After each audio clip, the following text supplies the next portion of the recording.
भारत माता की, छत्रपति शिवाजी महाराज की, धर्मवीर छत्रपति संभाजी महाराज की, जय भवानी, जय भवानी, जय जय जय जय जय भवानी, जय जय जय जय जय शिवाजी, बोल सियापति रामचंद्र की, पवन सुत हनुमान की, उमापति महादेव की, बोलो जी भाई सब संतन की, भारत माता की, भारत रत्न डॉक्टर बाबासाहेब आंबेडकरांचा, हिंदू हृदय सम्राट शिवसेना प्रमुख बाळासाहेब ठाकरेंचा, हिंदवी स्वराज्याचे सरसंस्थापक छत्रपती शिवरायांना मानाचा मुजरा करतो। भारतीय राज्यघटनेचे शिल्पकार भारतरत्न डॉक्टर बाबासाहेब आंबेडकर यांना मानवंदना अर्पित करतो। आणि आज या विराट सभेमध्ये मंचावर उपस्थित असलेले महाराष्ट्राचे लोकप्रिय आणि धडाडीचे उपमुख्यमंत्री एकनाथराव शिंदेजी, माननीय केंद्रीय मंत्री पीयूष गोयलजी, आरपीआयचे राष्ट्रीय अध्यक्ष माननीय रामदास आठवलेजी, भाजपचे अध्यक्ष रवींद्र चव्हाणजी, माननीय विनोद तावडेजी, अमित साटमजी, रामदासभाई कदमजी, आशीष शेलारजी, मंगलप्रभात लोढ़ाजी, उदय सामंतजी, योगेश कदमजी, रवींद्र वायकरजी, प्रवीण दरेकरजी, मिलिंद देवराजी, जयदीप कवाड़ेजी, राहुल शेवाळेजी, मीनाताई कांबळी, प्रकाशजी सुर्वे, कालिदासजी कोळंबकर, विद्याताई ठाकूर, योगेशजी सागर, परागजी अळवणी, प्रसादजी लाड, मिहिरजी कोटेचा,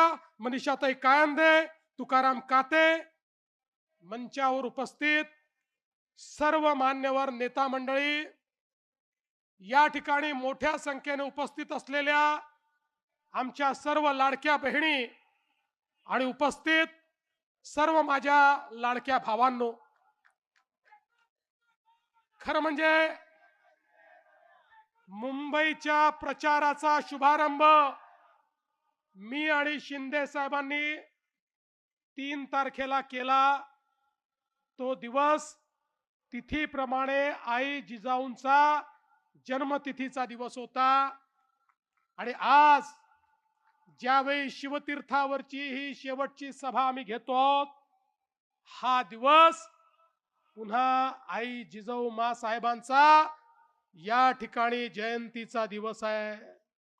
आणि म्हणून आजच्या या पवित्र दिवशी या ठिकाणी छत्रपती शिवरायांचं स्मरण करून पुन्हा एकदा या महानगरपालिकेवर महायुतीचा भगवा फडकवण्याकरता आपण सगळे एकत्रित आलो।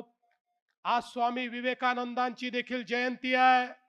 स्वामी विवेकानंदांनी हिंदू संस्कृती, भगवा झेंडा याला संपूर्ण विश्वापर्यंत नेलं आणि खऱ्या अर्थानं दिग्विजय मिळवला। अशा प्रकारचे स्वामी विवेकानंद यांनाही नमन करतो।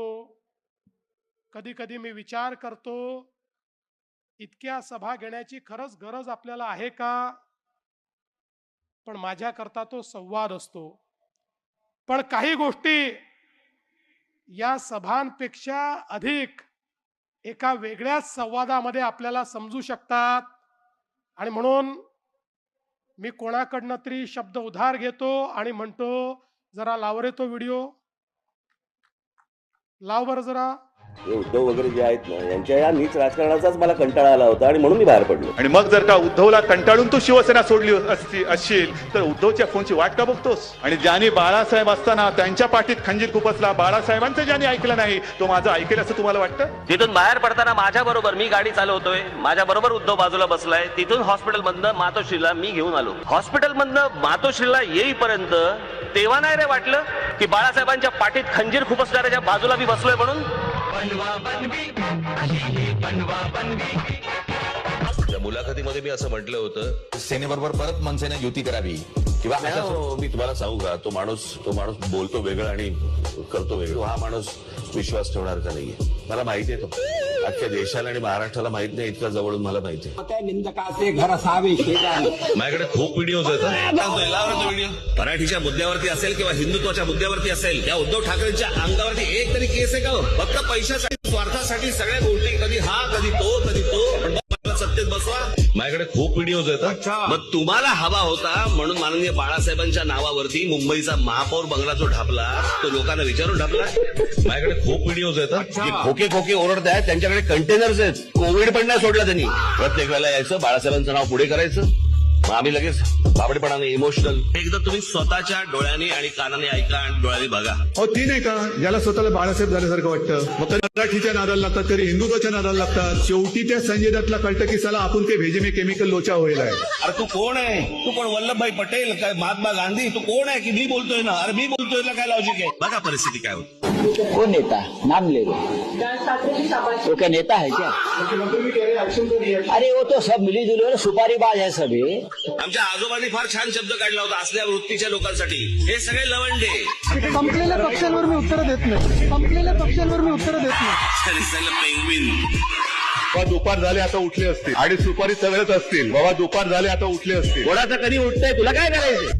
गेल्या 14 वर्षात मी 5 वर्षाचा पहिला हिशोब देतो. गेल्या 5 वर्षाचा, या 5 वर्षामध्ये या मुंबई महानगरपालिकेचं बजेट किती?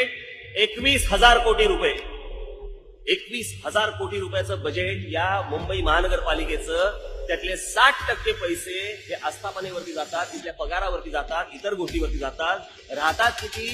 40%. आता 40%मध्ये जर समजा पकडलं तर 21,000 कोटी मधले जर 40% पकडले, साधारणपणे 8,000 कोटी रुपये दरवर्षी हातामध्ये राहतात.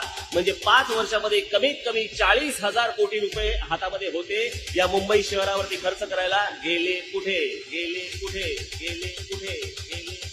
गेले 20, 25, 30 वर्ष महानगरपालिका आहेत, ज्याच्यामध्ये शहराचा तर विकास झालाच आहे, पण मराठी माणूसही उद्ध्वस्त झालाय. माननीय बाळासाहेब असताना या सगळ्या गोष्टींकडे एक बारीक लक्ष तरी असायचं. नंतर तर काय बारीक लक्ष फक्त पैशावर. ते आज पण कुठेतरी आणि परवा पण कुठेतरी हेलिकॉप्टर मधून उतरताना उद्धव ठाकरेंची बॅग तपासली. निवडणूक आयोगाच्या लोकांना पण कुठे काय तपासायचं हे पण कळत नाही. ज्याच्या हातात तर आज पण कधी पैसे बाहेर निघाले नाही, त्याच्या बॅगेत काय असणार? फार तर हात रुमाल आणि कोमट पाणी. त्यामुळे आता मला सांगा, आपण उत्तर देण्याची गरज आहे? उत्तर त्यांनीच दिलंय. या ठिकाणी काल जी सभा झाली, त्या सभेमध्ये पुन्हा तेच अपील, पुन्हा तीच कारणं, पुन्हा तेच मुद्दे. खरं म्हणजे आत्ताच एकनाथजींनी या ठिकाणी सांगितलं, ही मुंबई कोणाच्या बापाच्या बापाच्या बापाच्या बापाच्या बापाच्या बापाच्या बाप जरी आला तरी महाराष्ट्रापासून तुटू शकत नाही. पण बंधू भगिनींनो, माझा तुम्हाला सवाल आहे, अरे तुम्हाला जर आज मराठी माणूस या ठिकाणी कुठेतरी अडचणीत दिसतोय, मराठी माणसावर खतरा दिसतोय, तर 30 वर्ष तुम्ही काय कंचे खेळत होतात? मला सांगा, काय करत होतात तुम्ही? आणि मग याला जबाबदार कोण आहे? 25 वर्ष या महानगरपालिकेमध्ये खुर्च्या तोडण्याचं काम तुम्ही केलं, आणि तरी जर माझा मराठी माणूस या ठिकाणी अडचणीत असेल, अरे चुल्लू भर पाणी में डूब मरो, कहा वोट मांगने के लिए यहां आते हो. आणि मला आव्हान देतात, म्हणे आदित्यशी चर्चा करा. ठीक आहे, तुम्हाला पोराला प्रमोट करायचा आहे, पण आदित्यशी चर्चा करा. अरे बाबा, आदित्यशी जर चर्चा करायची असेल तर आमची बाजूची उमेदवार शीतल गंभीर ती देखील याच्याकरता पुरेशी आहे.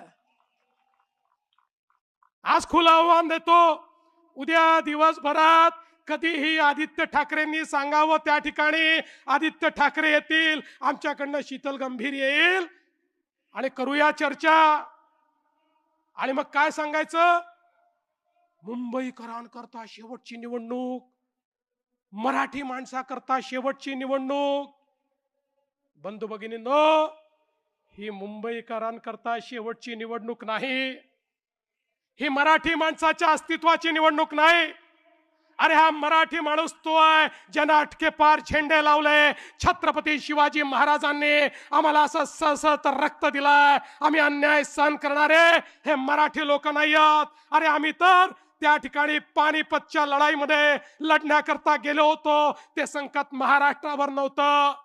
अहमद शाह अब्दालीने त्या ठिकाणी पत्र लिहून कळवलं होतं मराठ्यांना की तुम्ही केवळ सिंध, पंजाब आणि बलुचिस्तान हे माझा आहे म्हणून सांगा, उर्वरित संपूर्ण भारत हा मराठ्यांचा आहे म्हणून मी त्या ठिकाणी त्याला मान्यता देतो. पण मराठे थांबले नाही, कारण आपल्या भारताचे तुकडे होत होते आणि तिथे जाऊन लढलाले आम्ही मराठे आहोत.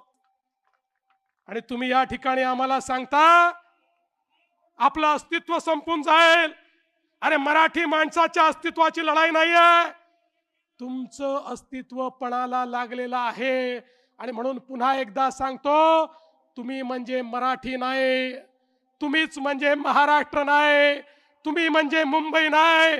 मुंबई म्हणजे ही बसलेली जनता आहे, मराठी म्हणजे ही बसलेली जनता आहे. महाराष्ट्र म्हणजे छत्रपती शिवरायांनी तयार केलेला हा महाराष्ट्र, ज्याला महाराष्ट्र धर्म समजतो तो महाराष्ट्र आहे. त्याच्याकडे कोणी वाकडी नजर करून या ठिकाणी पाहू शकत नाही. पण बंधू भगिनींनो, खऱ्या अर्थानं आपण बघा, या ठिकाणी आता काही लोकांनी काल माझीच नक्कल केली. मला मजा येते कोणी माझी नक्कल केली तर, मला आवडतं, मला काय प्रॉब्लेम नाही आहे. पण त्यांना हे समजायला पाहिजे, अरे नक्कल करता करता काकाच्या पक्षाची काय स्थिती झाली.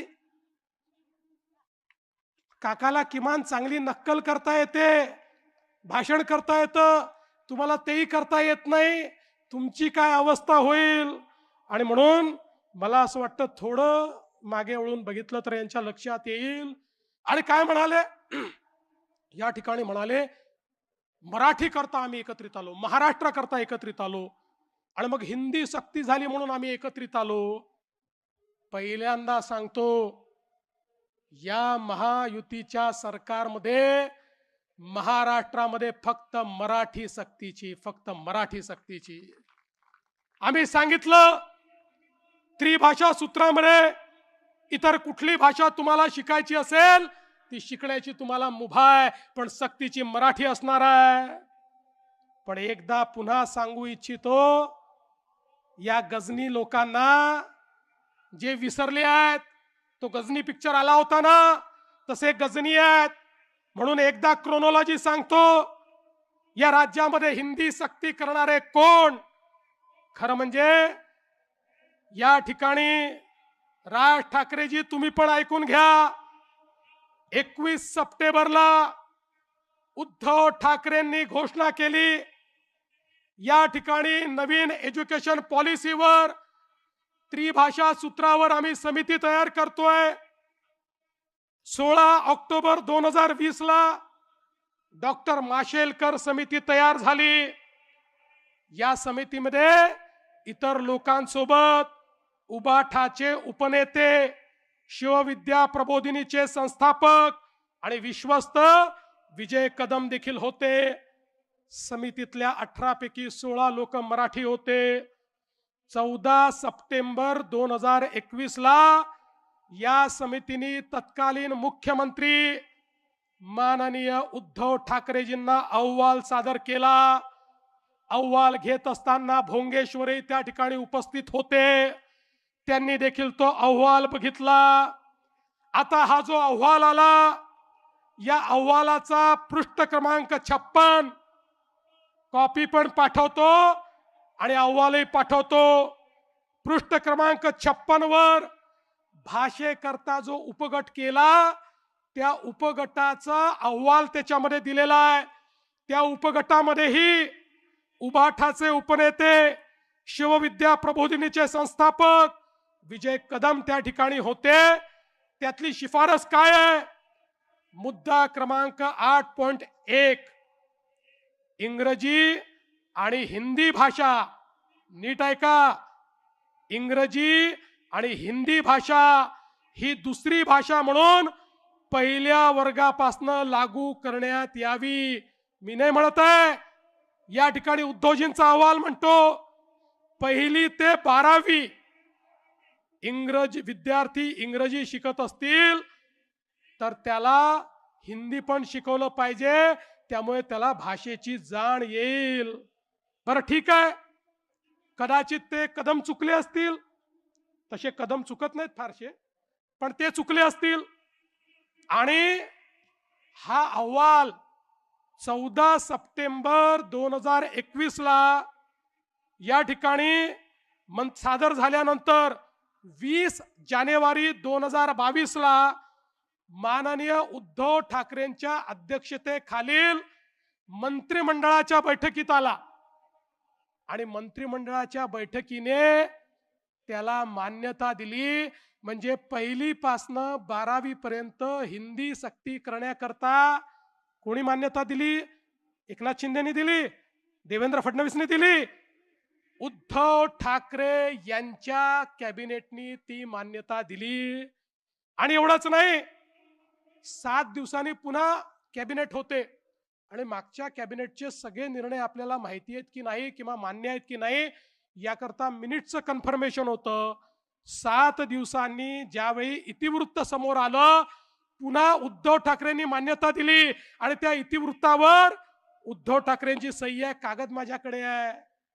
एकीकडे या ठिकाणी आपणच हिंदी सक्ती करायची, नंतर आमचं सरकार आलं, आमच्या सरकारमध्ये आम्ही त्या ठिकाणी त्याला पुढे नेण्याचा प्रयत्न केला. पण मग विषय आला की कुठल्या वर्गापासून 3री भाषा शिकवायची. आम्ही तर सांगितलं हिंदी शिका, हिंदीचं आपल्याकडे सगळं अवेलेबल आहे, पण कोणाला भारतातली कुठली भाषा शिकायची असेल तरी आम्ही ती शिकण्याची परवानगी देऊ. कुठल्या वर्गातनं शिकवायची याची आपण कमिटी तयार केली. बंधू भगिनींनो, यांचे खायचे दात आणि दाखवायचे दात वेगळे आहेत. आता काल काय सांगितलं? म्हणाले नवी मुंबईचं विमानतळ झालं म्हणजे आता मुंबईचं विमानतळ खतऱ्यात आलं. यांना मुंबईचं विमानतळ विकायचं आहे म्हणून हे नवी मुंबईचं विमानतळ यांनी तयार केलं. आता मी राजकारणात पैदाही झालो नव्हतो तेव्हा या नवी मुंबईच्या विमानतळाची संकल्पना पडली. 1988 सालापासनं नव्या मुंबईला एअरपोर्ट करायचं या संदर्भातली संकल्पना झाली. पण ते जाऊ द्या, माझा त्यांना सवाल आहे, तुम्ही मातोश्री 1 वरनं मातोश्री 2 कडे गेला, का गेला? जागा कमी पडत होती म्हणून? किंवा आमचे राजसाहेब कृष्णकुंज मधनं शिवतीर्थावर गेले, का गेले? जागा कमी पडत होती म्हणून. अरे असंच आमच्या मुंबईच्या एअरपोर्टवर एकच धावपट्टी होती, दुसरी धावपट्टी तिथे तयार करता येत नाही म्हणून 25 वर्ष चाललं होतं नवी मुंबईला एअरपोर्ट करा. इतके अहवाल आले, तुमच्याही काळात अहवाल आला, प्रत्येक अहवालाने सांगितलं मुंबईला जर नवीन एअरपोर्ट दिलं नाही तर मुंबईचा GDP आता थांबलेला आहे, मुंबईची ग्रोथ थांबलेली आहे. अरे मोदीजींच्या नेतृत्वात 5 वर्षामध्ये आम्ही नवीन एअरपोर्ट करून दाखवला. तुझको मिरची लगी तो मैं क्या करू? आणि आता सांगतो 3रा एअरपोर्ट पण करणार आहे. अरे जर लंडनला 3 एअरपोर्ट असू शकतात तर माझ्या मुंबईला 3 एअरपोर्ट का नाही? कदाचित मी इथे 3 एअरपोर्ट केल्यानंतर तुम्हाला इथे लंडन असल्यासारखं वाटेल आणि तुम्ही इथेच थांबाल, म्हणून 3रा एअरपोर्ट देखील या ठिकाणी करणार आहे. आणि छत्रपती शिवाजी महाराज एअरपोर्ट मुंबई याची क्षमता 1.5 पट करणार आहे, त्याची क्षमता वाढवणार आहे. हा निर्णय या ठिकाणी आम्ही घेतलाय. आणि म्हणून बंधू भगिनींनो, खऱ्या अर्थानं या ठिकाणी मुंबईकरांकरता आम्ही मेट्रो केली, मुंबईकरांकरता EV बसेस आम्ही घेतल्या, मुंबईच्या सबअर्बन रेल्वेला आधुनिक आम्ही त्या ठिकाणी करतोय, गरिबांना घर देतोय, BDD चाळीत राहणाऱ्याला त्या ठिकाणी घर मिळालं, अभ्युदय नगरला घर मिळतंय, पत्रा चाळीत राहणाऱ्या त्या माझ्या मराठी माणसाला तुम्ही त्याचं घर हिरावून घेतलं होतं, त्याला देखील घर देणारे आम्ही आहोत. आणि त्यासोबत या विशाल सह्याद्रीमध्ये आमचे जे लोक राहतात त्यांना घर देणारे आम्ही आहोत. या मुंबईमध्ये प्रत्येकाला घर देण्याचं काम हे आम्ही करतो. पण ज्या धारावीमध्ये घर देण्याचा निर्णय आम्ही घेतला, पहिलं टेंडर आम्ही दुसऱ्या विकासकाला दिलं होतं. सगळ्या प्रक्रिया पूर्ण केल्या होत्या. त्या प्रक्रिया पूर्ण करून टेंडर गेलं होतं. मग मला सांगा उद्धवजी, तुम्ही मुख्यमंत्री झाल्यावर ते टेंडर का रद्द केलं? तुम्हाला कोणाला टेंडर द्यायचं होतं म्हणून ते रद्द केलं. आता मी विचारू का की तुम्हालाच अडाणींना टेंडर द्यायचं होतं म्हणून तुम्ही ते टेंडर रद्द केलं? आणि म्हणून आम्ही पुन्हा सरकारमध्ये आलो त्यावेळेस लक्षात आलं यांनी अशा अटी शर्ती केल्या होत्या की या धारावीच्या रिडेव्हलपमेंट सोबत मुंबईवर TDR ची मोनोपोली झाली असती. आम्ही सांगितलं चालणार नाही. शिंदेजी आणि मी होतो, आम्ही त्या TDR चं कॅपिंग केलं. 90% आपल्या DSRच्या वर, या DSRच्या वर किंमत देता येणार नाही म्हणून सांगितलं. आणि त्या ठिकाणी खऱ्या अर्थानं आम्ही TDR एक्सचेंजची अट टाकली. ऑनलाईन केवळ ट्रेडिंग करावं लागेल हे सांगितलं. आणि धारावीची जागा ही आम्ही कोणाला दिली नाही. धारावीची जागा आम्ही DRP ला दिली, DRP ला.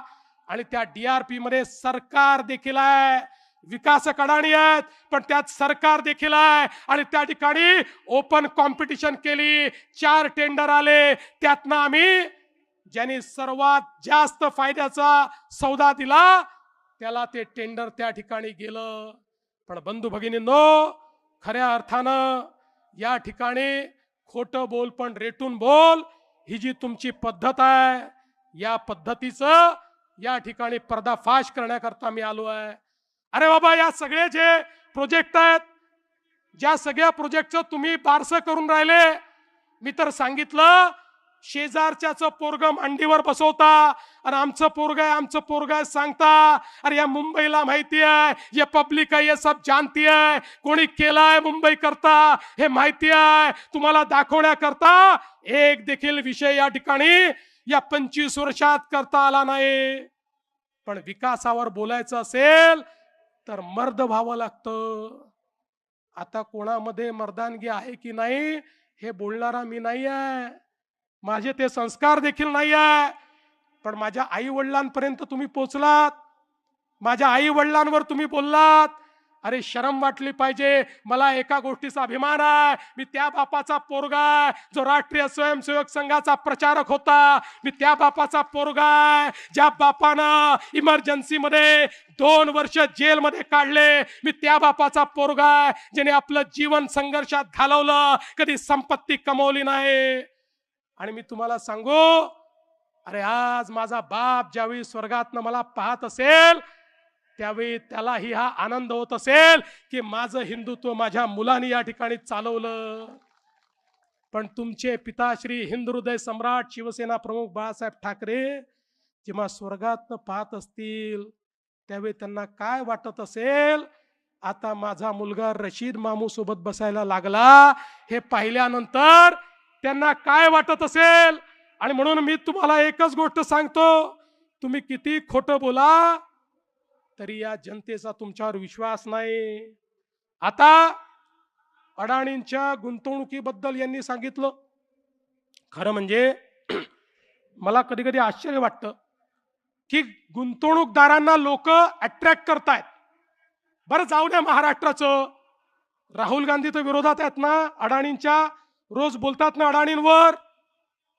त्यांच्या शासित राज्यांमधली काय स्थिती आहे? लावता का रे बाबा फोटो? लावा फोटो. हे कोण आहेत? हे अशोक गहलोत आहेत. राजस्थानमध्ये मुख्यमंत्री असताना 4 कोटी रुपयाची गुंतवणूक घेतली. दुसरा लावा.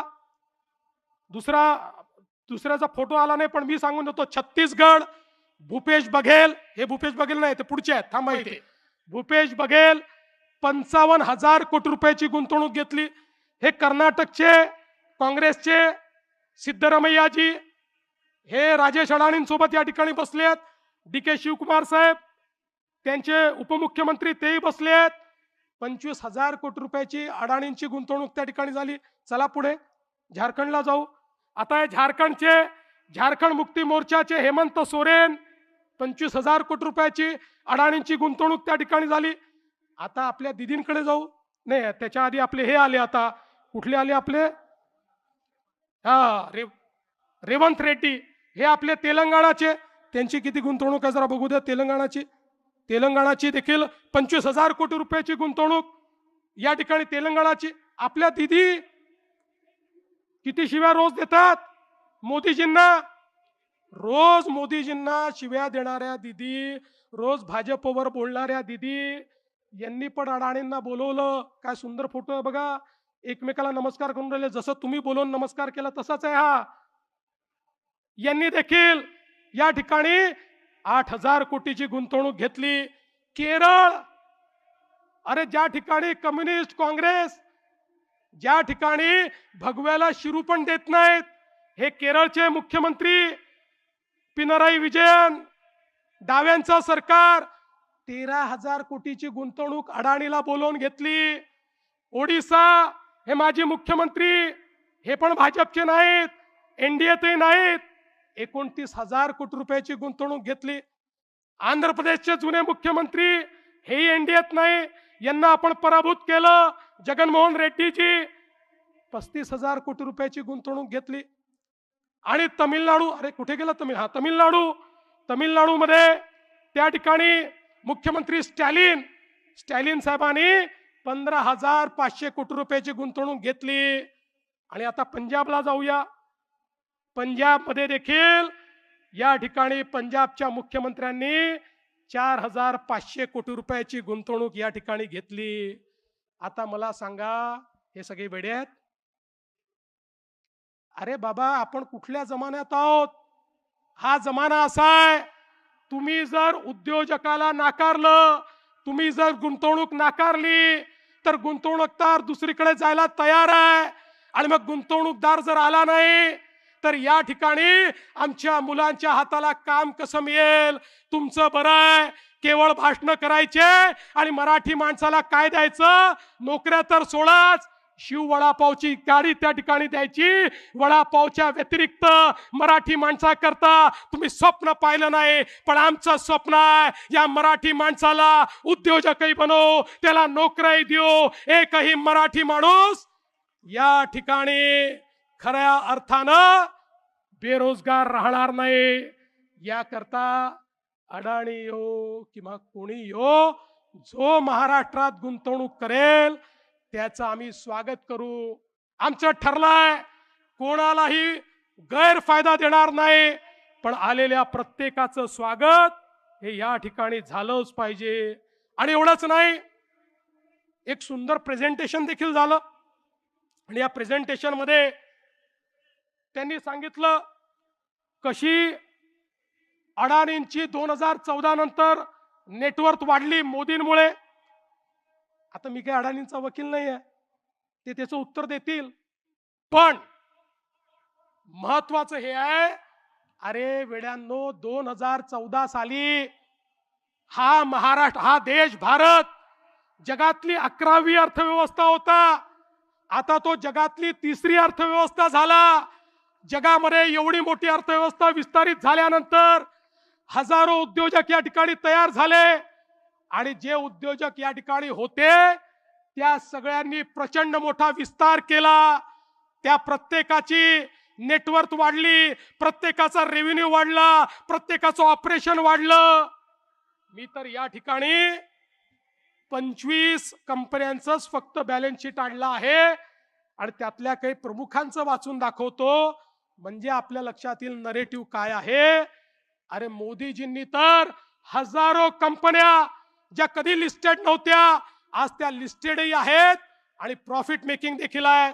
तुम्ही बघा, ही चांगली नाव आहेत सगळी, जी लोक आपल्या राज्यामध्ये आपल्या मुलांना त्यांच्या हाताला काम देत आहेत, अशा प्रकारची लोक आहेत. टाटा ग्रुप, टाटा ग्रुपचा रेव्हेन्यू किती वाढला माहितीये? 14 पासून 24 पर्यंत, 14 पासून 26 पर्यंत 664%, 664%. HDFCचा 377%, अडाणी ग्रुपचा 680%, L&Tचा 380%, इन्फोसिसचा 247%, ICICIचा 240%, आदित्य बिर्ला ग्रुपचा 566%, भारती ग्रुपचा 260%. मी छोटे छोटे म्हणजे 200% वाले वगैरे वाचतच नाही, आता पुढेच जातो. सन फार्मा आपल्या मुंबईची कंपनी, आपल्याला अभिमान असला पाहिजे. आपल्या मुंबईची कंपनी सन फार्मा यांचा रेव्हेन्यू किती टक्क्यांनी वाढला माहितीये?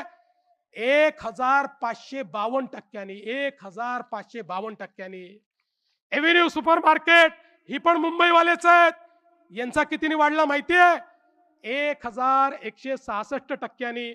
वेदांताचा 400%, हिंदुजा ग्रुपचा 376%, गोदरेजचा 409%, TVS ग्रुपचा 529%, RJ कॉर्प ग्रुपचा 1033%. आता या सगळ्यांचे वाढले, यांच्यातल्या काही लोकांच्या तुलनेत तर तुम्ही सांगितलेला आकडा कमीच आहे. त्यामुळे जर आपली अर्थव्यवस्था विस्तारित होत असेल, आपल्याकडे गुंतवणूक येत असेल, आपल्या मुलांच्या हाताला काम मिळत असेल, तर आपण त्याचं स्वागत केलं पाहिजे की रोज त्यांना धक्का मारला पाहिजे, रोज शिव्या दिल्या पाहिजे. अरे तुम्हाला चिंता नाहीये, तुमच्या पोराबाळाची तुम्हाला चिंता नाहीये, तुमच्याकडे काही कमी नाहीये, पण मला चिंता आहे त्या सामान्य मध्यमवर्गीय मराठी कुटुंबातल्या व्यक्तीची, या मुंबईकरांची, ज्यांच्या मुलांच्या डोळ्यामध्ये स्वप्न आहेत. ती स्वप्न त्यांना पूर्ण करायची आहेत, पण ती स्वप्न पूर्ण करण्याकरता त्यांना देखील या ठिकाणी गुंतवणूक हवी आहे. ती गुंतवणूक त्यांना कोण देणार आहे, हा खऱ्या अर्थानं या ठिकाणी हा सवाल आहे. आणि म्हणून मी तुम्हाला एवढंच सांगण्याकरता आलो आहे, मला फार उत्तर द्यायची आवश्यकता नाही आहे. मी जर उत्तर द्यायला लागलो तर अनेकांना तोंड दाखवायला जागा राहत नाही, तुम्हाला माहिती आहे. आणि म्हणून आज एवढंच सांगतो, आमचा संकल्प हा एकच आहे, या मुंबईमध्ये महायुतीचा भगवा फडकवायचा आहे. पण महायुतीचा भगवा कोणाला तरी महापौर बनवण्याकरता नाही, कोणीतरी खुर्च्या तोडाव्या म्हणून नाही. या ठिकाणी पारदर्शी प्रामाणिकतेतून या मुंबईला बदलायचा आहे. या मुंबईकरांच्या हक्काचा पैसा मुंबईकरांकरता वापरला गेला पाहिजे. बेईमान लोकांचं राज्य हे समाप्त करायचं आहे. जे कफन चोर आहेत, अरे कफन मध्ये देखील जे चोरी करतात, असे बॉडी बॅग घोटाळेवाले यांना जेलमध्ये पाठवून या मुंबईमध्ये मुंबईकरांच्या हक्काचं सरकार हे बसवण्याकरता या ठिकाणी आम्ही आलो. आणि म्हणून बंधू भगिनींनो, मी एकच सांगतो, जिसे निभा न सकूं ऐसा वादा नहीं करता, जिसे निभा न सकूं ऐसा वादा नहीं करता. मैं अपनी बातें औकात से ज्यादा नहीं करता, भले ही तमन्ना रखता हूं आसमान छू लेने की, लेकिन औरों को गिराने का इरादा नहीं रखता. आणि म्हणून या मुंबईला आम्ही बदलून दाखव. 15 तारखेला मतदानाकरता जा. ज्या ठिकाणी कमळ दिसेल, ज्या ठिकाणी धनुष्यबाण दिसेल, चेहरा पाहू नका, माणूस काळा आहे की गोरा आहे पाहू नका, केस आहे की टकला आहे पाहू नका. चिन्ह केवळ दोनच, कमळ आणि धनुष्यबाण, कमळ आणि धनुष्यबाण, कमळ आणि धनुष्यबाण, कमळ आणि धनुष्यबाणाची बटन दाबा. आणि पुढच्या 5 वर्षाकरता मुंबईकरांचं सरकार या ठिकाणी निवडून आणा, एवढीच विनंती करतो आणि माझं बोलणं संपवतो. धन्यवाद. जय हिंद, जय महाराष्ट्र.